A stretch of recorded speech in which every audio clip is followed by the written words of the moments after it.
नमस्कार, आप सबનું સ્વાગત છે આજના નવા વિડીયોમાં। મિત્રો, મુખ્યમંત્રી જ્ઞાન સેતુ મેરિટ સ્કોલરશિપ યોજનાનું ફાઇનલ મેરિટ લિસ્ટ જાહેર થઈ ગયું છે।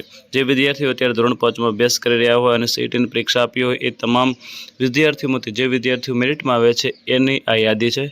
એસસી અને એસટી કેટેગરીના બાળકો કે જેમણે 45 ગુણથી વધુ મેળવ્યા હોય તેમજ જનરલ અને ઓબીસીના વિદ્યાર્થીઓ જેમણે 50 કે 50થી વધુ ગુણ મેળવ્યા હોય તમામ વિદ્યાર્થીઓનો આ મેરિટ યાદીમાં સમાવેશ થયો છે। સમગ્ર ગુજરાતમાંથી 86,885 વિદ્યાર્થીઓનો આ મેરિટ યાદીમાં સમાવેશ થયેલ છે।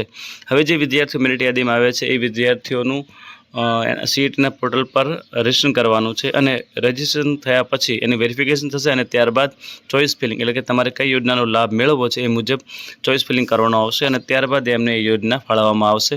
હવે જ્યારે જે વિદ્યાર્થીઓ મેરિટમાં આવ્યા છે એમણે હવે આગળ શું પ્રોસેસ કરવાની છે, તો મિત્રો જે વિદ્યાર્થીઓ મેરિટમાં આવ્યા છે એમણે કેટલાક ડોક્યુમેન્ટ શાળામાં જમા કરાવવાના છે। આ ડોક્યુમેન્ટ દ્વારા શાળાની અંદર જો સરકારી શાળા હશે તો એના પ્રિન્સિપાલ થ્રુ એ લોકો રજીસ્ટ્રેશન કરશે અને જો પ્રાઇવેટ શાળા હોય તો વિદ્યાર્થી જાતે પણ એનું રજીસ્ટ્રેશન કરી શકે છે।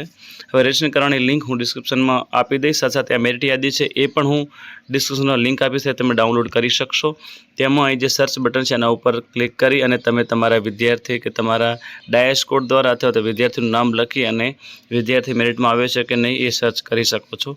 હવે વિદ્યાર્થીએ કયા ડોક્યુમેન્ટ શાળામાં જમા કરાવવાના છે, મતલબ કે રજીસ્ટ્રેશન માટે કયા ડોક્યુમેન્ટ જોશે એની આપણે ચર્ચા કરીએ। મિત્રો, જે વિદ્યાર્થીઓ સીઈટીના મેરિટ લિસ્ટમાં આવ્યા છે અને એમનું ફોર્મ ભરવા માટે જે રજીસ્ટ્રેશન પ્રક્રિયા માટે જે જરૂરી ડોક્યુમેન્ટ છે એની વાત કરીએ તો પહેલું છે જન્મનું પ્રમાણપત્ર।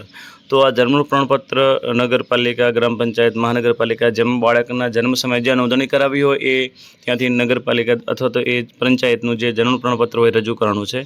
વાલીનું જાતિનું પ્રમાણપત્ર તો વાલી એસસી, એસટી, ઓબીસી કે ઈડબ્લ્યુએસ કેટેગરીમાં જેમાં પણ આવતા હોય એમનું એ પ્રમાણપત્ર એમણે એક આપવાનું છે।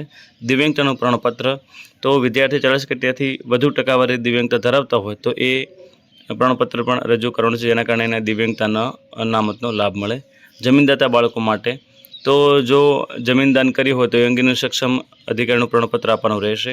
આદિમ જૂથ જે કે કઠોળી, કોટવાલિયા, પઢાર, સિદ્ધી, કોલગા અથવા ડીએનટી, એનટી, એસએનટી, વિચરતી વિમુક્ત જાતિના જે વિદ્યાર્થીઓ છે એમના માટે એનો અંગેનું જે પ્રમાણપત્ર આવે છે એ આપવાનું છે। વિધવા માતાના બાળક હોય તો પિતાના મરણનો દાખલો રજૂ કરવાનો છે। અપંગ માતા પિતાના બાળકો હોય તો માતા પિતાના દિવ્યાંગ હોવા અંગેનું પ્રમાણપત્ર રજૂ કરવાનું છે। અનાથ બાળક હોય તો માતા પિતાના મરણનો દાખલો રજૂ કરવાનો છે। વિદ્યાર્થી જેના માતા પિતા કોવિડ કે ડાબેરી, ઉગ્રવાદ અથવા બળવો થયો એના કારણોસર મૃત્યુ પામ્યા હોય તો એવો તબીબ અથવા ડૉક્ટરનું પ્રમાણપત્ર રજૂ કરવાનું છે। સળંગ 1 થી 5 ધોરણમાં સરકારી ગ્રાન્ટેડ શાળામાં અભ્યાસ કર્યો હોય નું પ્રમાણપત્ર, જે કિસ્સામાં CTS હિસ્ટ્રી ન મળે તો મિત્રો આ જે છે એ શાળાના આચાર્ય દ્વારા આપવામાં આવશે અને એ પણ જો ઓનલાઈન એ બાળકની સરકારી ગ્રાન્ટેડ શાળામાં ભણ્યો છે તો હિસ્ટ્રી ન મળે તો એટલે એ વાલીને આપવાનું નથી। અને રહેઠાણના પુરાવા માટે ડોમેસાઇલ સર્ટી અથવા તો વિદ્યાર્થી જે તે શાળામાં અભ્યાસ કરતો હોય તે શાળાના આચાર્ય દ્વારા નિયત કરેલ ફોર્મેટમાં આપેલ પ્રમાણપત્ર, તો મિત્રો આ પણ હાલ પૂરતું વાલી આપવાનું રહેતું નથી। ડોમેસાઇલ સર્ટી હોય તો બરાબર છે, નહીં તો પછી આ જે શાળાના આચાર્ય કીધું છે એ ડોક્યુમેન્ટ એ નમૂનો હશે એ અપલોડ કરી દેશે। તો મિત્રો, મુખ્ય સર્ટીની વાત કરીએ તો તમારે મેઇન આ દેવાનું છે તો બાળકનું જન્મ પ્રમાણપત્ર અને વાલીનું જાતિનું પ્રમાણપત્ર, બાકીનું જો લાગુ પડતું હોય તો એ ડોક્યુમેન્ટ રજૂ કરવાના રહેશે। આટલા ડોક્યુમેન્ટ રજૂ કરશો પછી જ એનું રજીસ્ટ્રેશન થશે। એટલે તમામ વાલી મિત્રોને જે પણ આ વિડીયો જોઈ રહ્યા હોય તો તમારું બાળક ધોરણ 5માં સીઈટીમાં પાસ થયું હોય તો સત્વરે તમારી શાળામાં આ જે ડોક્યુમેન્ટ જણાવે એ રજૂ કરી દેવા, જેના કારણે જે તમારા શિક્ષક તમારા બાળકનું રજીસ્ટ્રેશન કરી શકે। મિત્રો, આ બાબતે કોઈ પણ કન્ફ્યુઝન હોય, કોઈ પણ માહિતી મેળવવી હોય તો કોમેન્ટ કરજો, જવાબ ચોક્કસથી આપીશ। અને આવા જ ઉપયોગી વિડીયો માટે આ વિડીયો તમે યુટ્યુબ પર જોતા હો તો ચેનલને સબસ્ક્રાઈબ કરી લેજો અને વિડીયો ફેસબુક કે ઇન્સ્ટાગ્રામ પર જોતા હો તો અમને ફોલો કરવાનું ભૂલશો નહીં, સાથે સાથે લાઇક અને શેર કરવાનું પણ ભૂલતા નહીં। ફરી મળીશું એક નવા વિડીયો સાથે, નવી માહિતી સાથે, ત્યાં સુધી આપ સૌ મિત્રોને જય માતાજી, જય હિન્દ, જય ભારત।